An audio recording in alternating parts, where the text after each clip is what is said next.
Welcome to the शिक्षा capital. इस video में हम पंडित लक्ष्मी नारायण मिश्र जी के जीवन वृत्त के विषय में देखेंगे। इससे पहले हमने 3-4 रचनाकारों के जीवन वृत्त के विषय में बात कर ली है, जैसे कि भारतेंदु हरिश्चंद्र, जयशंकर प्रसाद, धर्मवीर भारती और मोहन राकेश। इन 4 रचनाकारों पर हमारी बातचीत ऑलरेडी हो चुकी है। आज हम बात करेंगे पंडित लक्ष्मी नारायण मिश्र के जीवन वृत्त से संबंधित महत्वपूर्ण तथ्य उन पर। तो जीवन वृत्त की यह श्रृंखला चल रही है जिसमें हम रचनाकार से संबंधित महत्वपूर्ण तथ्यों पर बात करते हैं। ये जो तथ्य हैं ये परीक्षा के लिहाज से आपके लिए बहुत ही महत्वपूर्ण है, क्योंकि जो परीक्षा के लिहाज से महत्वपूर्ण है सिर्फ उन्हीं तथ्यों का यहाँ पे संकलन हुआ है। इससे पहले हमने जैसा कि बताया 4 रचनाकारों की बात हो चुकी है जीवन वृत्त से संबंधित। और अगर पुरस्कारों की बात करें तो जी हिंदी साहित्य से संबंधित जो महत्वपूर्ण पुरस्कार हैं, जैसे कि साहित्य अकादमी है, आपका भारत भारती है, ज्ञानपीठ है, इत्यादि पे हमने बात कर ली है। और प्लेलिस्ट में आपको उसका ऑप्शन मिल जाएगा, हिंदी साहित्य पुरस्कार शीर्षक है, उसमें आपको सारे वीडियोज़ मिल जाएंगे। तो शुरू करते हैं पंडित लक्ष्मी नारायण मिश्र जी के जीवन वृत्त के विषय में जानना शुरू करते हैं। लिखा है, पंडित लक्ष्मी नारायण मिश्र का जन्म हुआ 18 दिसंबर 1903 ईस्वी में और दिन शुक्रवार था। उत्तर प्रदेश के आजमगढ़ जिले के बस्ती गांव में, बस्ती गांव जो कि वर्तमान में मऊ जनपद में स्थित है, वहाँ इनका जन्म हुआ। तो इनके जन्म के विषय में आपको ये तथ्य याद रखने हैं। इनका जन्म 1903 में हुआ, बस्ती गाँव में हुआ और उत्तर प्रदेश में हुआ। दिन था शुक्रवार, ये आपको ध्यान रखना है। आगे है कि लक्ष्मी नारायण मिश्र के पिता का नाम कमला प्रसाद मिश्र था और माता का नाम श्रीमती सहोदरा देवी था। माता पिता से संबंधित रचनाकारों के माता पिता से संबंधित भी प्रश्न परीक्षाओं में आते हैं। तो परीक्षा के लिहाज से आपको ध्यान रखना है कि कमला प्रसाद मिश्र इनके पिता थे, माता का नाम सहोदरा देवी था।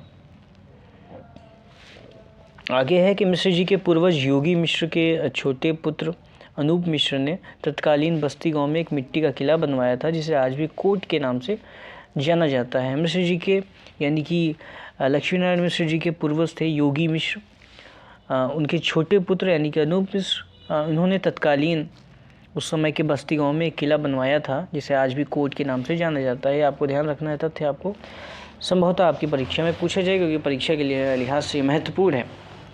आगे है कि मिश्र जी की प्रारंभिक शिक्षा अपने गाँव तथा 30 किलोमीटर दूर घोसी गाँव के मिडिल स्कूल में हुई तथा जुलाई 1919 ईस्वी में सेंट्रल स्कूल काशी में 7वीं में नामांकन हुआ।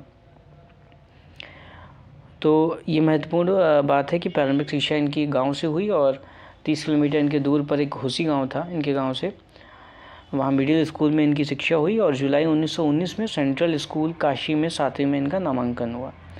तो 1919 में सेंट्रल स्कूल काशी में आ गए। आगे बहुत ही महत्वपूर्ण चीज़ें इनके विषय में दी हैं। काशी हिंदू विश्वविद्यालय, जिसे हम लोग BHU नाम से भी जानते हैं, काशी हिंदू विश्वविद्यालय से मिश्र जी ने स्नातक यानी कि बैचलर्स की परीक्षा उत्तीर्ण की। वो भी इन्होंने आर्ट्स लिया, कला लिया। काशी हिंदू विश्वविद्यालय से इन्होंने स्नातक किया, स्नातक की परीक्षा उत्तीर्ण की। यही यानी कि काशी हिंदू विश्वविद्यालय में ही मिश्र जी को जयशंकर प्रसाद, आचार्य रामचंद्र शुक्ल, हरिओध यानी कि जो आपके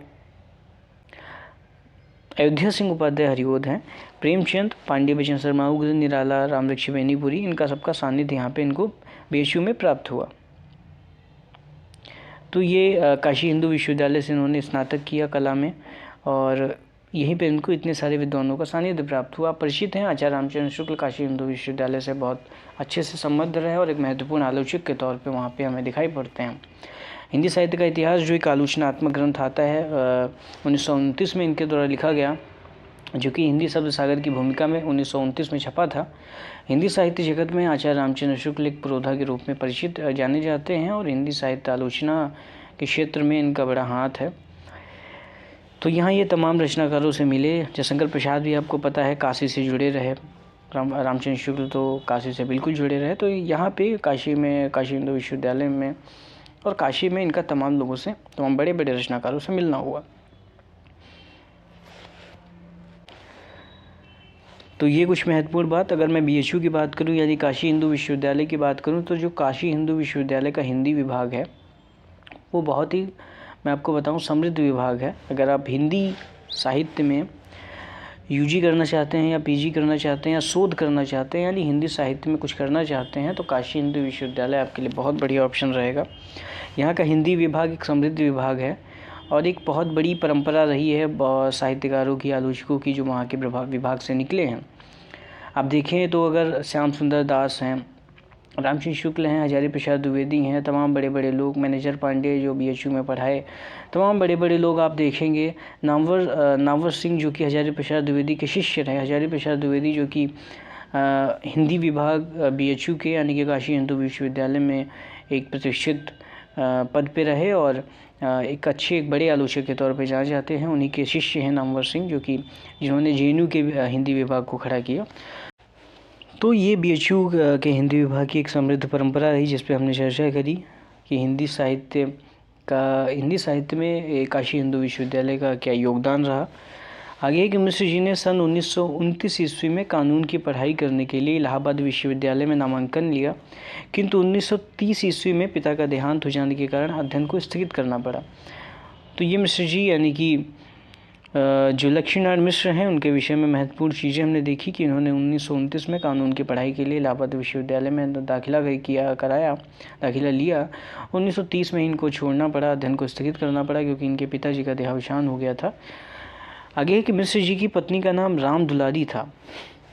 दुर्भाग्यवश ये मिश्र जी के साथ ज़्यादा समय नहीं बिता सकी। एक बीमारी के कारण 1936 ईस्वी में ही इनका स्वर्गवास हो गया। तो लक्ष्मीनारायण मिश्र जी की पत्नी का नाम राम दुलारी था, आपको ध्यान रखना है। और दुर्भाग्यवश ये मिश्र जी के साथ ज़्यादा समय नहीं बिता सकी और बीमारी के कारण 1936 में इनका देहावसान हो गया, स्वर्गवास हो गया। 1936 से जुड़ी हुई महत्वपूर्ण चीज़ें मैं आपको बता देता हूँ। 1936 में गोदान प्रेमचंद के द्वारा जो लिखी गई है, वह प्रेमचंद के द्वारा लिखा गया अंतिम पूर्ण ग्रंथ है और जिसका प्रकाशन 1936 में हुआ। 1936 में ही प्रगतिशील लेखक संघ की स्थापना लखनऊ में हुई। तो 1936 से जुड़ी कुछ महत्वपूर्ण बातें मैंने आपको बताई। आगे है कि भारत छोड़ो आंदोलन के दौरान सन 1943 ईस्वी में मिश्र जी को खुफिया विभाग की सूचना और संकेतों पर भारत रक्षा नियम की धारा 129 के तहत गिरफ्तार कर लिया गया। तो जो भारत छोड़ो आंदोलन हुआ उसके दौरान सन 1943 ईस्वी में मिश्र जी को खुफिया विभाग की सूचना और संकेतों पर भारत रक्षा नियम की धारा 129 के तहत गिरफ्तार कर लिया गया। तो आप देख रहे हैं तमाम बड़े बड़े साहित्यकार, रचनाकार, आलोचक हिंदी जगत के आप देखेंगे वो जेल गए, आज़ादी के पहले जेल गए। और कई रचनाकार आप देखेंगे अपनी कविताओं के कारण, अपनी रचनाओं के कारण जेल गए और उनकी रचनाओं को भी जब्त कर लिया गया। ऐसे में प्रेमचंद भी आते हैं, प्रेमचंद की रचनाओं को भी जब्त किया गया। आगे कि जेल से छूटने के बाद लक्ष्मीनारायण मिश्र जी अपने पुत्रों विशंभरनाथ मिश्र, हरींद्रनाथ मिश्र, रविंद्रनाथ मिश्र और भतीजे प्रभात कुसुम को लेकर इलाहाबाद में रहने लगे। तो इनके विषय में इनके पुत्र थे विशंभरनाथ मिश्र, हरींद्रनाथ मिश्र और रविंद्रनाथ मिश्र। इनके नाम आपको याद रखने हैं। भतीजे थे प्रभात और कुसुम, भतीजे प्रभात और कुसुम। तो भतीजे थे इनके प्रभात। आगे है 1968 ईस्वी में मिश्र जी ने वाराणसी के गुरुधाम कॉलोनी में अपना भवन शारदा पीठ बनाया। उसके बाद वाराणसी और आजमगढ़ में रहने लगे। 68 में इन्होंने बनारस में गुरुधाम कॉलोनी में अपना भवन शारदा पीठ इसका नाम बनाया और उसके बाद ये बनारस और आजमगढ़ में रहने लगे, यानी उसी क्षेत्र में रहने लगे। आगे है कि मिश्र जी की मृत्यु जो हुई वो 19 अगस्त 1987 को हुई, दिन बुधवार का था। अपने निवास स्थान शारदा पीठ में इनका देहावसान हुआ है। शारदा पीठ जो कि इन्होंने बनारस में बनवाया था, काशी में बनाया था, वहीं पर। आगे इनके विषय में है कि मिश्र जी अपने जीवन काल में 25 नाटकों और करीब 100 एकांकियों का इन्होंने सृजन किया। तो इनके जीवन से संबंधित ये महत्वपूर्ण चीज़ आपको ध्यान रखनी है। इन्होंने अपने संपूर्ण जीवन काल में 25 नाटकों और करीब 100 एकांकियों का सृजन किया, यानी लिखा। आगे मिश्र जी का अंतर्जगत जो कि इनकी रचना है, एकमात्र काव्य है जो कि 1924 का है। तो मिश्र जी का जो अंतर्जगत है वो एकमात्र काव्य है जो कि गीत काव्य है, गीति शैली है उसकी। तो और कालजयी एक अपूर्ण महाकाव्य है जो महाभारत के पात्र कर्ण पर आधारित है। तो इनको आपको ध्यान रखना है। एकमात्र जो इनका काव्य है वो आपको ध्यान रखना है। अंतर्जगत है, 1924 में लिखा, 1924 का है और ये गीत काव्य है। और जो इनका कालजयी है वो एक अपूर्ण महाकाव्य के तौर पे एक अपूर्ण महाकाव्य है जिसको पूरा नहीं कर सके और ये महाभारत के पात्र कर्ण पर आधारित है। तो ये ध्यान रखना है, कालजयी रचना इनकी आपको ध्यान रखनी है जो कि एक अपूर्ण महाकाव्य है। लक्ष्मीनारायण मिश्र जी का अपूर्ण जो महाकाव्य है वो कालजयी है जो कि महाभारत के पात्र कर्ण पर आधारित है। आगे बढ़ते हैं। मिश्र जी के अंतर्जगत काव्य को छायावाद का आधारशिला भी कुछ विद्वानों ने माना है। अंतर्जगत जो कि इनका एकमात्र काव्य है जो कि गीत नाट्य है और गीत काव्य है जो कि अंतर्जगत उसका शीर्षक है, 1924 का है।